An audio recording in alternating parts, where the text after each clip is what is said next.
Здравствуйте, уважаемые зрители! С вами команда проекта 99 докторов и я, врач-педиатр Лев Ердаков. Маленькие пациенты с кашлем, особенно с длительным кашлем, одни из самых частых посетителей педиатра. Многие родители имеют неверное представление о кашле, занимаются самолечением, совершают ошибки, что и приводит к осложнениям. Так давайте же вместе разберемся, что такое кашель, какой он бывает и когда. Многие считают, что кашель это плохо, что от кашля нужно избавиться, подавить его. Но кашель это защитный, сложный рефлекторный акт, задача которого удаление из дыхательных путей мокроты, частичек пыли, дыма или инородных тел. Все мы знаем, что самые частые причины кашля у детей – это вирусные или вирусно-бактериальные инфекции дыхательных путей. Так вот, когда вирус или бактерия попадает на стенку бронха, начинает производиться более вязкая, с повышенными адгезивными свойствами мокрота. Вот почему кашель в начале ОРВИ сухой, а в дальнейшем приобретает влажный характер. Какие причины кашля помимо ОРВИ? Это бронхиты, пневмонии, ларингиты и другие заболевания, а также аспирации инородных тел, о чем мы рассказывали в одном из наших предыдущих роликов. Самый частый вопрос от наших дорогих родителей – это какова же продолжительность кашля у детей после ОРВИ. У половины детей кашель может сохраняться до 2 недель, у остальных до 4 недель.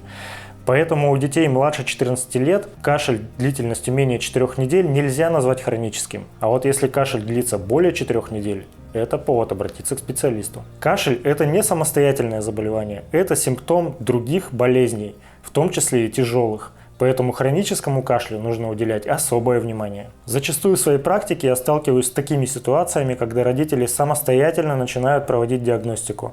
Делают аллергологическое тестирование, назначают своему ребенку кровь на общий иммуноглобулин Е, проводят реакцию МАНТУ, диаскин-тест, бронхоскопию, КТ органов грудной клетки. Стоп! Уважаемые родители, все это делается только по строгим медицинским показаниям при подозрении на соответствующее заболевание. Что же с лечением, спросите вы? Сейчас мы разберемся, какие бывают препараты от кашля и чем они отличаются, особенно противокашлевые от муколитиков, ведь вы их так часто путаете.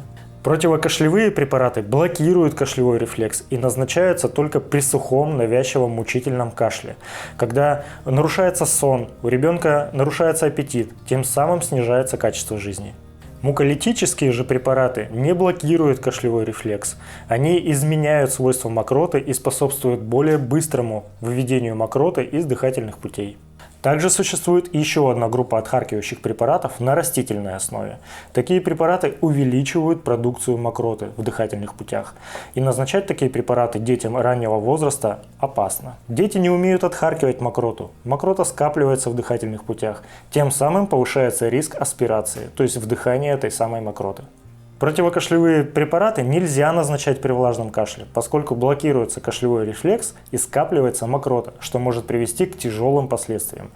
Пожалуйста, не путайте противокашлевые препараты и отхаркивающие.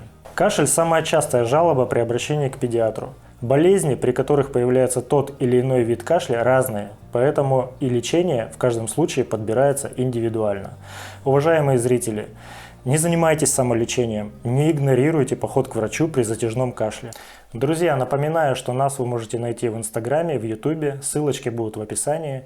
Там вы можете найти все наши предыдущие ролики. Пишите свои комментарии, задавайте вопросы. До встречи!